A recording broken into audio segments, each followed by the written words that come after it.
It's for you to sit here and enjoy the bounty of life. Do not act like you are running the whole planet.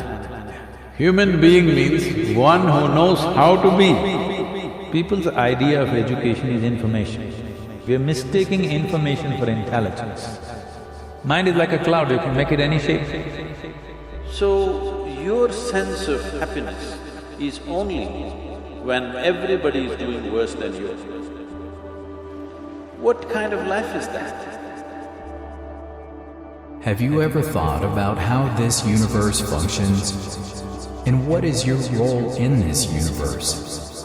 Should we be spending time focusing on others? Well, Sadhguru has the answers to these questions. Let's listen to him. Do not act like you are running the whole planet or you are running the whole universe for that matter. You are not. It is happening by itself. You are a tiny little creature who is here for a little bit of time. Don't make so much fuss about it. To handle a few years of life, do not make such a big fuss. If you sit here, this person is a pleasant experience for you. If you are a pleasant experience for yourself, everybody else will also experience this person as a pleasant experience. What great things you will do or not do, that is subject to various realities. Nobody can fix it 100%. You must understand, our actions are largely determined by the times in which we exist. You need to understand what we are doing, our actions, and what we do and do not do is the times in which we exist. If you are here 5,000 years ago, you would not be writing software, you would be doing something else. You would not be doing all the things that you're doing today. Don't think you are doing it, it is the times. In the times that we are in has its own weather. Some smooth weather, some rough weather. If you learn to ride this weather gracefully, then people say you're a success. If you create a problem about every little fluctuation that happens, then you become a failure in your life. If you were a wave surfer, you've seen people surfing on the waves. What is his dream? He would like to have a tsunami. And the dream in a surfer's mind is a tsunami, 100-foot tall wave, woo, riding it. That would be the dream. If you know how to ride it, even the tsunami is a wonderful thing. How often do you test your memory power? Let's see Sadhguru explain how success is not confined to education alone. We are mistaking information for intelligence. Once you heap yourself with too much information, now attention is a serious problem.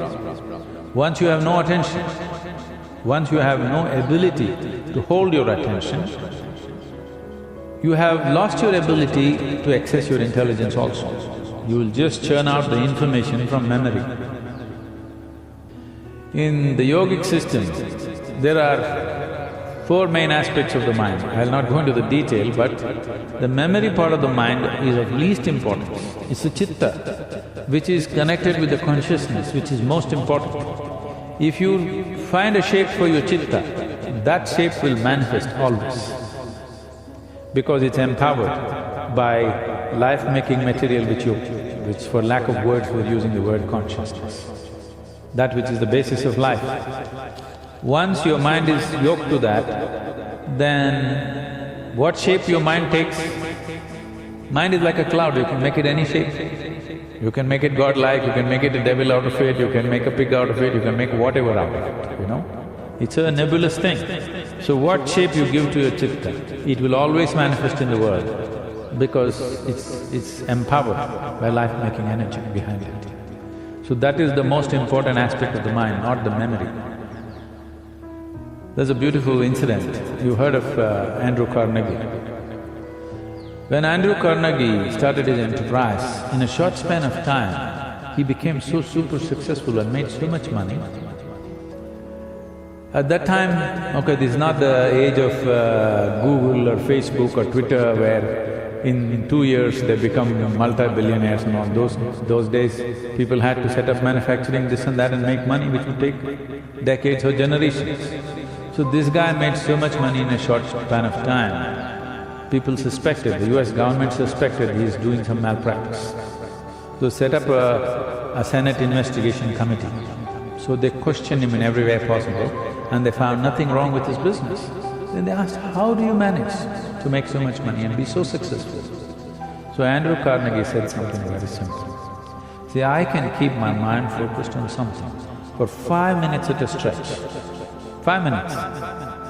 Can any of you do it? All the senators. They thought, what's the problem with 5 minutes? And he set up an experiment. They tried to keep their attention, they couldn't keep it for a few seconds.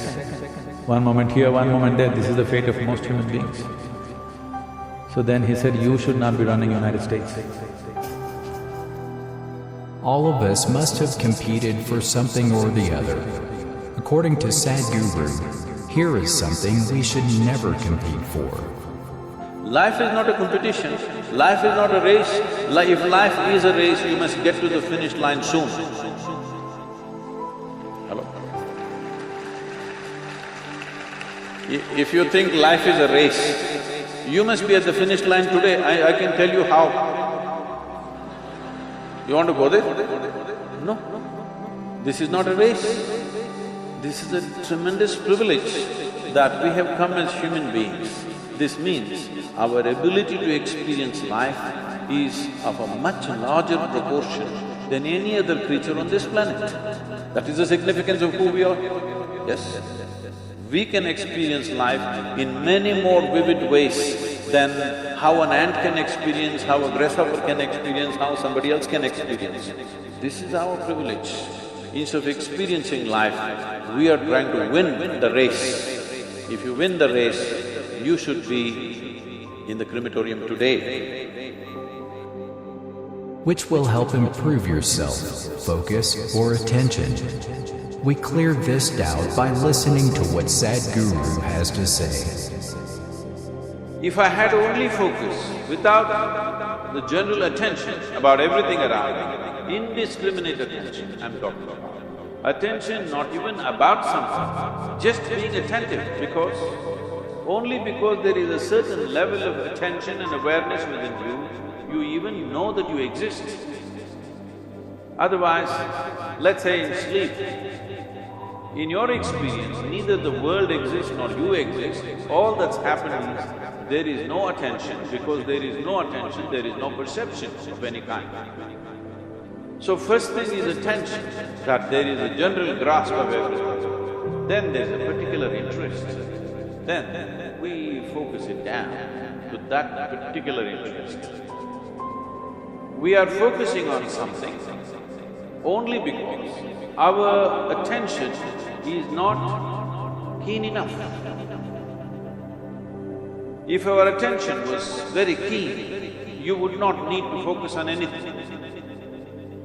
If your attention has to be very keen about everything, then you should stop discriminating in terms of, I like this person, I don't like this person, this is good, this is bad, this is nice, this is not nice, this is useful, this is not useful.